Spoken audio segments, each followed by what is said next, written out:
এক সুন্দর সকালে সূর্যের আলোয় ঝলমল করছে আলোর বাগান। সব ফুল হাসছে, পাপড়িগুলো দুলছে বাতাসে। কিন্তু আজ বাগানে একটু অন্যরকম কিছু ঘটছে। দেখো দেখো, আমি কত সুন্দর। আমার লাল পাপড়ি, সুগন্ধ, সবাই আমাকে দেখে মুগ্ধ হয়। আমি বাগানের রাজা। আরে গোলাপ ভাই, আল্লাহ তো সবাইকেই সুন্দর বানিয়েছেন। কেউ রঙে, কেউ গন্ধে, কেউ কোমলতায়। আমরা সবাই তার সৃষ্টি।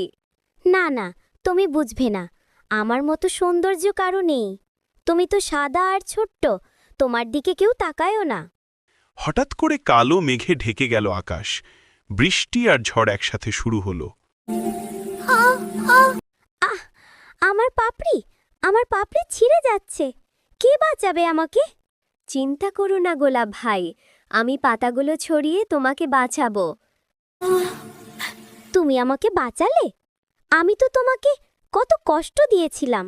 আমরা সবাই একে অপরের জন্য, কারণ আল্লাহ আমাদের একসাথে সৃষ্টি করেছেন। অহংকার করলে কেউ আমাদের ভালোবাসবে না গোলাপ ভাই।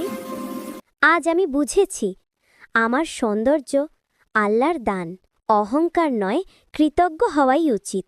আল্লাহ তাআলা বলেন, নিশ্চয়ই আল্লাহ অহংকারীকে ভালোবাসেন না। সূরা নাহল 23। আলহামদুলিল্লাহ, আমরা সবাই আল্লাহর বানানো সুন্দর ফুল। সুবহানাল্লাহ, সুবহানাল্লাহ।